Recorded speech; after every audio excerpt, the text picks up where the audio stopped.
Voilà, donc je suis avec Nabouati, le président du collectif OSAR, collectif panafricain qui fait beaucoup de choses sur le continent africain, notamment au niveau de la diaspora. Donc il est venu soutenir, comme d'habitude, on l'a vu plusieurs fois dans les démarches citoyennes pour le peuple sénégalais. Donc Nabouati, pourrais-tu nous dire déjà quelles sont tes motivations d'être venu aujourd'hui à la conférence de presse du mouvement Y en a marre et qu'est-ce que tu en as retenu? Donc les motivations qui m'ont amené en fait à venir à la conférence de presse du mouvement Y en a marre sont des motivations toutes simples d'un panafricain, donc d'un simple citoyen du continent africain désireux d'apporter son soutien à un mouvement de la société civile sénégalaise et donc par extension africain qui justement essaye de par ses agissements, de par son action d'être un contre-pouvoir de la classe politique sénégalaise.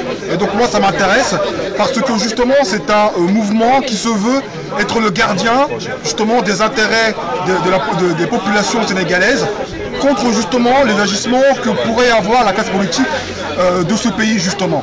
Et donc moi ça m'intéresse parce qu'en tant que panafricain, en tant que président d'un mouvement panafricain, il est de notre intérêt justement de soutenir ces actions, ces activités citoyennes qui justement permettent aux populations civiles de gagner en culture politique et justement de prendre leur destin en main. Et donc tout naturellement, il était de notre devoir d'être présent à cette conférence. Bienvenue sur seneweb.com, chers internautes.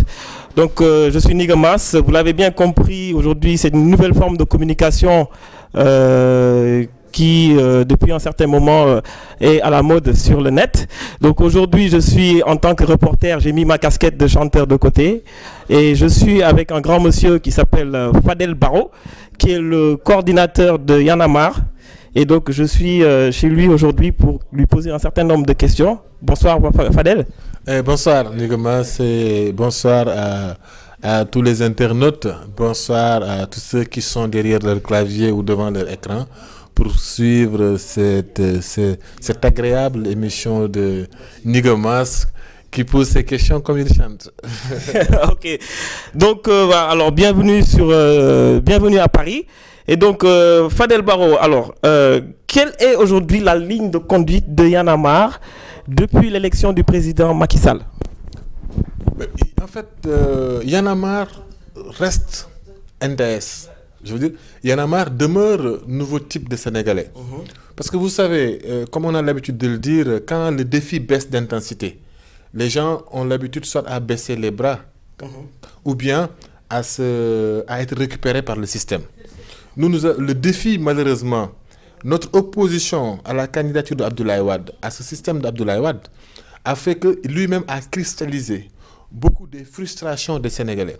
Et ce qui a fait que l'écho Y en a marre, le cri de ralliement Y en a marre, a coïncidé, en tout cas, s'est focalisé autour d'un homme, contre un homme. Et quand il est parti, certains peuvent croire que nous allons baisser les bras, alors que ce n'est pas ça. Y en a marre, depuis le départ, a dit qu'il ne voulait pas changer de tête tout en continuant de jouer la même symphonie. Si on est dans un orchestre, on ne veut pas changer le chef d'orchestre et continuer à jouer la même symphonie. Pour changer cette symphonie-là, pour changer donc ce système-là qui est radical, nous avons estimé qu'il y avait un grand travail à faire. Et que ce travail-là, ce n'est pas seulement un travail d'opposition ou de contestation, comme malheureusement la conjoncture politique a laissé le croire, mais il faut un travail de fond. Et ce travail-là va s'atteler à la remodelage ou bien à modeler un citoyen modèle, un citoyen capable de porter les valeurs du changement. Y en a marre a estimé qu'au lieu d'agir sur des hommes politiques qui sont presque déjà formatés pour travailler de la même manière, en tout cas, toutes ces 50 dernières années-là, ils ne nous ont pas donné des signaux forts allant dans le sens du changement. Au contraire, ils ont surfé, ils ont usurpé, ils ont instrumentalisé notre souhait de changement pour imposer n'importe quoi et faire n'importe quoi. C'est arrivé en 2000. En 2012, ça a failli arriver, les Sénégalais se sont dressés. Maintenant, pour éviter tout ça, Y en a marre a estimé qu'il faut modeler, qu'il faut travailler à l'émergence d'un citoyen. Au lieu d'agir sur l'homme politique, on agit sur le citoyen sénégalais. C'est pourquoi nous parlons des nouveaux types de Sénégalais, qui est un mouvement, qui est un change, qui est en tout cas un élan de changement à la base. Et essayer d'agir sur nous-mêmes pour arriver non seulement à être des sentinelles de la démocratie, pour être un rempart citoyen capable de s'ériger en contre-pouvoir contre les chocs et les attaques des hommes politiques et ceux qui sont au pouvoir, mais en même temps de s'organiser de sorte qu'on soit des acteurs de développement. Si vous regardez les chantiers du NDS, et c'est sur ça que Y'en a marre travaille, c'est sur ça que Y'en a marre, et c'est ce que Y'en a marre est en train de faire depuis le départ de Wade, bien avant même, mais maintenant c'est vraiment exacerbé. Y'en a marre travaille dans ça. Nous sommes dans l'action citoyenne à travers la formation au niveau des masses, comme la formation au niveau de l'école, avec les clubs NTS, les nouveaux clubs citoyens à l'école, que nous installons partout. Nous travaillons au niveau de l'environnement en s'attaquant aux grands problèmes environnementaux, tels que la désertification, l'érosion côtière. Nous travaillons aussi à améliorer des espaces citoyens dans certaines grandes villes, comme Dakar. Ça, c'est au niveau de l'environnement. Mais aussi au niveau du leadership et de l'entrepreneuriat. Il y a ces chantiers de leadership et de l'entrepreneuriat où nous faisons beaucoup, parce que je ne veux pas rentrer dans le détail, pour aider les jeunes à s'émanciper, à se prendre en charge, à mutualiser leurs efforts et leurs énergies afin de se créer des richesses au niveau, à partir en tout cas des richesses de leur terroir et aussi de leur première richesse qui est l'énergie, qui est l'effort, qui est la ressource humaine. Donc, à ce niveau-là, c'est ce qu'on fait. Et il reste, n'est-ce pas, les chantiers des sports et cultures urbaines, où nous allions sport et cultures urbaines pour faire porter un message de paix, un message de citoyenneté aux artistes avec qui nous travaillons, mais surtout de les mettre au service d'un citoyen, en tout cas de la nouvelle citoyenneté que nous voulons, en tout cas, voir le jour. Okay. En même temps, permettre à ces artistes-là de vivre de leur art. Donc, ce sont ces chantiers-là qui englobent Y'en a national. Là, on est en train de faire plein de choses aussi. Oui, au-delà des réponses pertinentes que j'ai dû entendre, nous avons remarqué que depuis un certain nombre de temps, depuis le départ du président Wade, j'ai l'impression que vous êtes un peu, comment dirais-je, absent de la sphère médiatique. Parce que j'ai compris qu'avec le mouvement NTS, le nouveau type de Sénégalais qui a été développé, ça a été fait, à mon avis, avec un rebond depuis le départ du président Wade. Est-ce que ça a été voulu ou ça fait partie de la stratégie d'Y'en a marre? D'abord, le NTS a été lancé le 19 mars 2011. Y'en a marre est né le 18 janvier 2011. 3 mois après, ou 2 mois après, 19 mars 2011, nous lancions le concept de nouveau type de Sénégalais pour l'émergence de la République des citoyens. C'est vous dire que c'est antécédent même à l'opposition à la candidature d'Abdoulaye Wade. Mais cette opposition a un peu donné une autre image de Y'en a marre jusqu'à ce que les gens pensent que c'est un mouvement qui n'est là que pour contester, que pour jeter des pierres. Maintenant, est-ce que nous sommes absents dans l'espace médiatique? Non. Oui. Mais je pense que ce sont les médias plutôt qui ne s'intéressent pas aux actions citoyennes de Y'en a marre. Nous avons la fâcheuse habitude chez nous, les médias ne s'intéressent qu'au sujet à polémique. Tu vois, tel a fait tel a enceinté tel, ou bien telle autre personne a volé tel, il faut que Y'en a marre se prononce là-dessus, et nous n'aimons pas nous prononcer d'habitude sur des détails. C'est ce qui fait que, et comme quand on fait nos reboisements, quand on construit nos chantiers, ça n'intéresse pas les médias, donc les gens ont l'impression que qu'on n'est pas présent.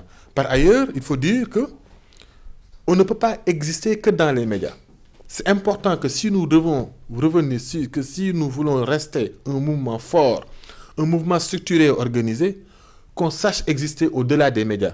Heureusement, ce qu'on a fait jusqu'ici, il faut qu'on puisse vraiment continuer ce travail-là au niveau de la base, mais de véritable travail de fond au-delà des projecteurs et des journalistes. En tout cas, je partage cet avis parce que la preuve que je m'intéresse, moi aussi, en tant qu'acteur panafricain, je m'intéresse beaucoup à la citoyenneté africaine, surtout au Sénégal. Et donc, ça rejoint un peu l'idée de Y'en a marre de se déplacer.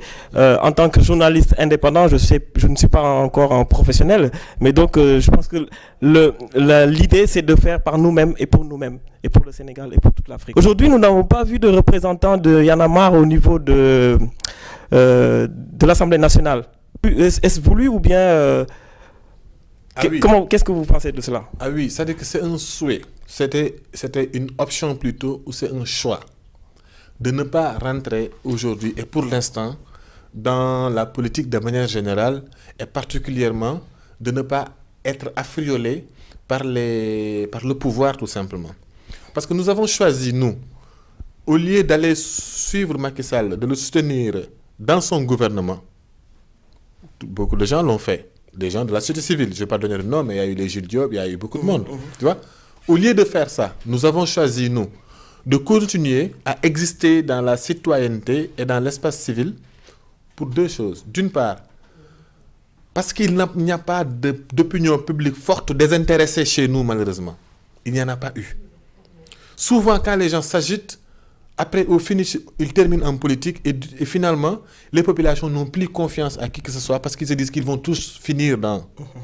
Donc, il faut d'abord continuer à rassurer ces Sénégalais-là, continuer à fabriquer cette opinion publique forte, cette masse critique de Sénégalais capables de s'ériger en contre-pouvoir, non pas parce qu'un jour ils veulent arriver au pouvoir, mais parce que justement ils le font parce que leur pays a besoin d'eux.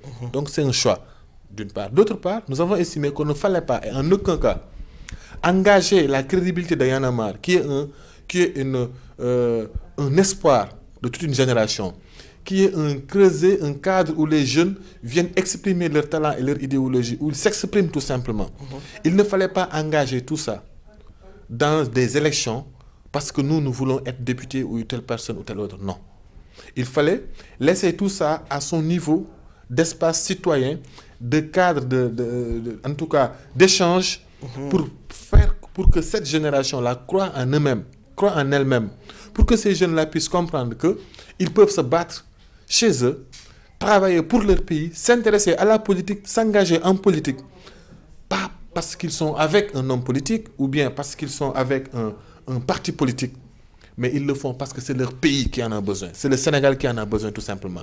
Parce que malheureusement, dans notre pays, quand on s'engage, pense que tu le fais pour de l'argent. Il fallait que les jeunes, que cette génération-là rompt ce paradigme-là. Mais tout à l'heure, je vous ai entendu parler d'une éventuelle tournée.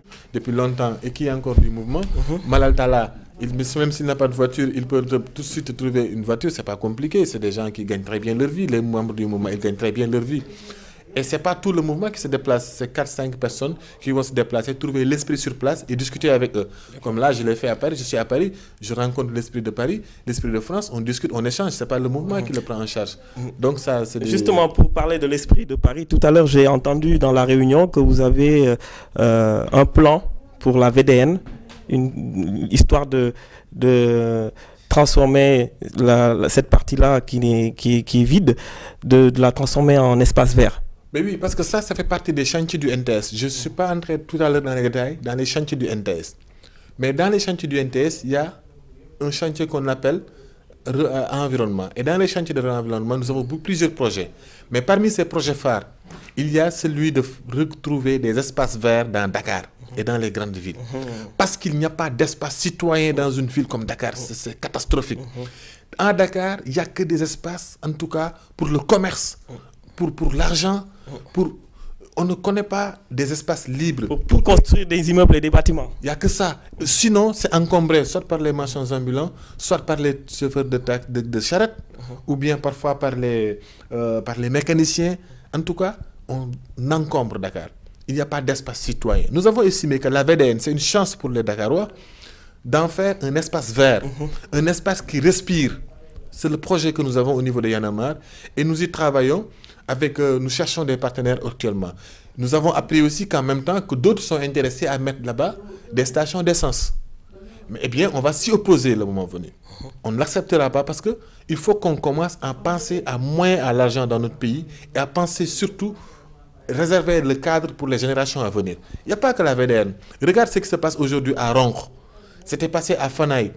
Et ça continue et ça continue. C'est-à-dire l'accaparement des terres pour la recherche effrénée de profil au détriment des populations et des générations futures. Regarde, Frantz Fanon, il disait que pour un pays sous-développé, sa jeunesse doit être à l'école et dans les champs. Vous savez ce qui est devenu l'école sénégalaise. Vous avez vu dans quel cas on commence encore c'est les grèves. L'université aujourd'hui, ça fait plus de 60 000 étudiants. Des professeurs se retrouvent avec 8 000 copies. Comment est-ce qu'on peut travailler dans ces conditions? Comment une école pareille peut former sereinement des cadres de demain? C'est un problème. Au niveau des terres, il y a un accaparement des terres extraordinaire. Nous pensions que Macky Sall allait rompre, mais malheureusement, ça ne fait que s'accélérer. Aujourd'hui, au lieu de réserver des terres pour les générations à venir, au lieu de mettre ces terres à la disposition des jeunes pour créer des richesses, et c'est possible, et d'investir de l'argent là-bas, au lieu de ces milliards qui servent à faire des routes, au lieu de le mettre dans l'agriculture, permettre aux paysans sénégalais d'exploiter leurs terres pour s'en sortir, c'est un moyen. Parce qu'au fond, l'Afrique, il ne nous reste que nos terres, on a tout bazardé. Aujourd'hui, on est en train de bazarder nos terres. Et Macky Sall n'a pas apporté la rupture à ce niveau. C'est déplorable. Justement, quel jugement faites-vous, j'allais venir à ça, depuis l'élection de Macky Sall et tous ces remaniements ministériels qu'on a vus ces derniers temps? Oui, mais un truc mitigé. On peut dire que c'est un bilan mitigé. Moi, je dis... un cheval, même s'il court bien, a beau courir un cheval, n'empêche, on le frappe pour se chevaucher davantage. Parce que nous estimons qu'il y a eu des bons points. Macky Sall, il a fait des choses extraordinaires.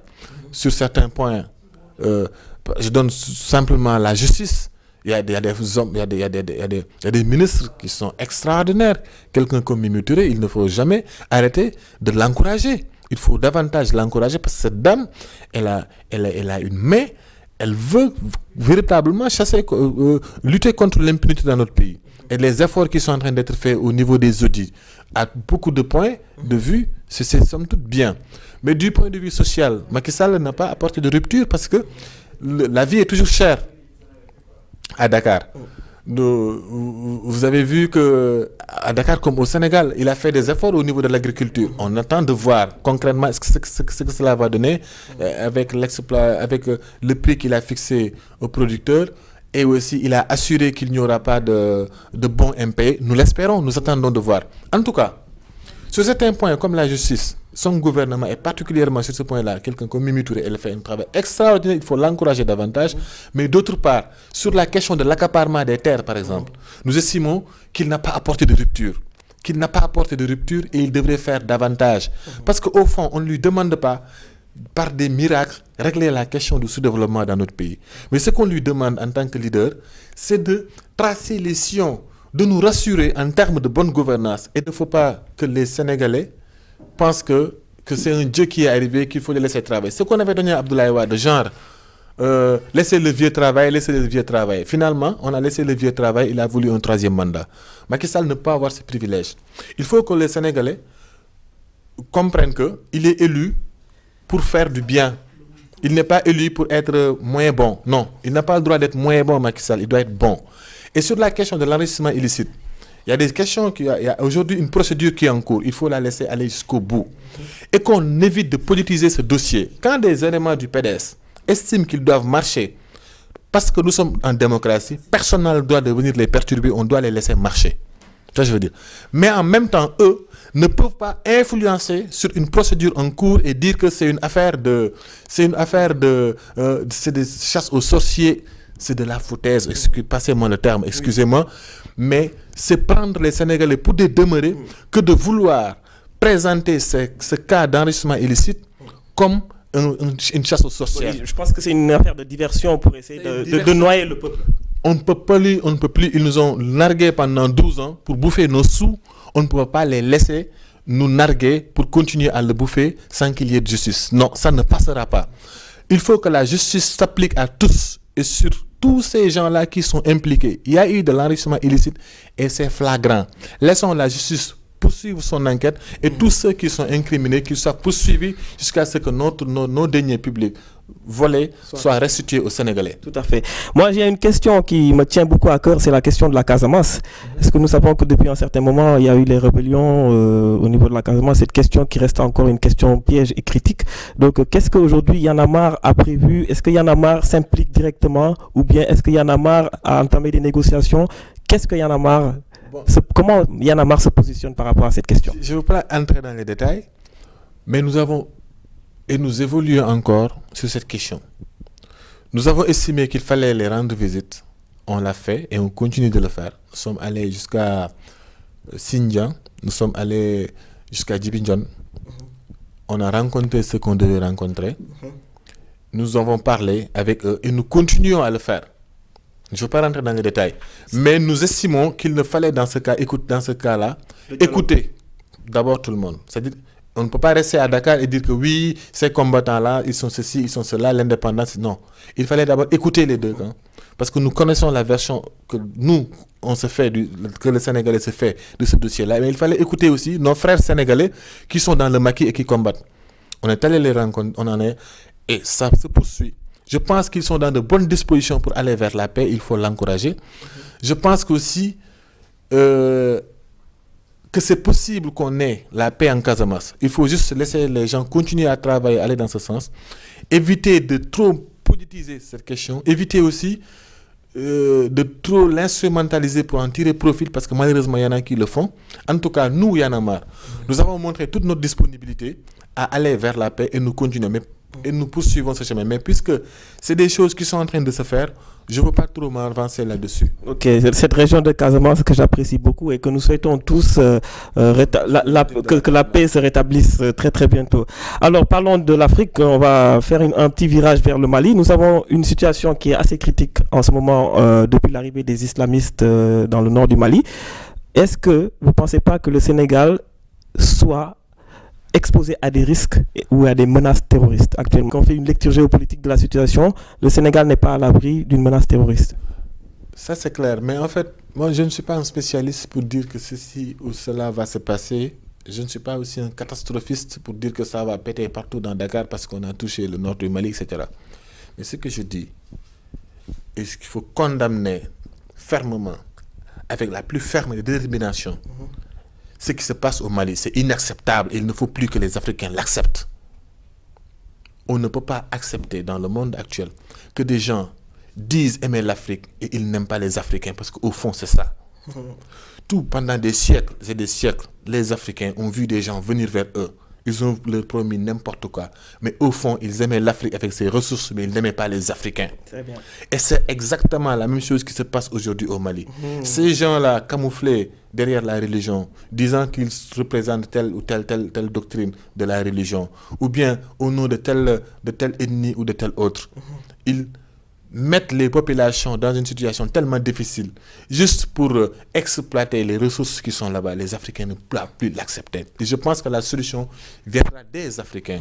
Moi, l'autre jour, j'ai suivi dans les bouquins les Vietnamiens qui parlaient de leur opposition, en tout cas, à l'invasion américaine à l'époque, et qui se disaient que s'ils devaient mourir jusqu'au dernier, ils n'accepteront jamais d'être sous la démission, que ce soit de l'Amérique, que ce soit de la Chine ou bien de la Russie. Parce que le combat qu'ils menaient, ce n'était pas un combat contre juste l'impérialisme ou bien le capitalisme. C'était un combat pour leur propre indépendance, parce qu'ils n'accepteraient jamais un quelconque peuple venir les dominer. Et ça pourrait prendre 1000 ans s'il le fallait, jusqu'à l'extermination du Vietnam. Ils étaient prêts à le mener. Mais malheureusement, dans le contexte actuel, est-ce que vous voyez les Africains prêts à donner leur vie?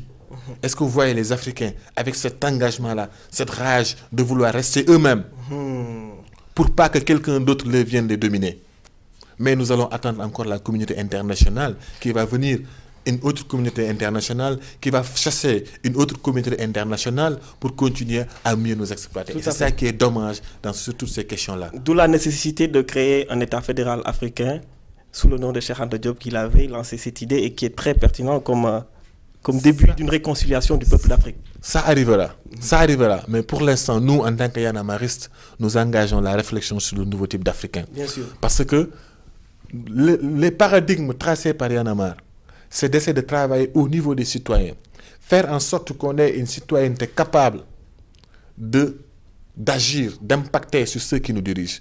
Si, comme on est en train de le faire au Sénégal, nous réussissons à modeler un nouveau type de Sénégalais qui porte ces valeurs du changement-là, et qu'on arrive à l'échelle de l'Afrique à avoir un nouveau type d'Africain qui porte ces valeurs du changement-là, sûrement nous aurons demain une Afrique unie, parce que ces NTA-là, ces nouveaux types d'Africains, voudront en tout cas avoir un pays, un seul, parce qu'en fait nous sommes une seule communauté, nous sommes une seule nation, c'est l'Afrique. Nous ne sommes pas deux. nous ne sommes pas 3. Que personne ne nous fasse croire que nous, les Africains, là, c'est la tour de Babel, où on est interlapidé avec des langues. Non, l'Europe était aussi divisée que nous. L'Europe était aussi sauvage par moments de l'histoire. Et pourtant, aujourd'hui, ils sont tués. Regarde les Chinois. La Chine, c'est un continent. Ils étaient aussi diversifiés. Ils ont reçu toute forme d'impérialisme. Ils l'ont subi. Et n'empêche, ils ont résisté à ces chocs-là. Et aujourd'hui, ils se positionnent en tant qu'une seule nation. Une seule nation d'abord qui se développe économiquement. Parce que le problème de fond, ce qui se pose en Afrique, ce n'est pas un problème de... Oui, c'est quoi simplement? Comment nous, les Africains, devons-nous s'organiser pour assurer notre bien-être? Si on commençait à réfléchir sérieusement sur ces questions-là et à s'y mettre les mains à la pâte tout de suite, on allait régler le problème du développement.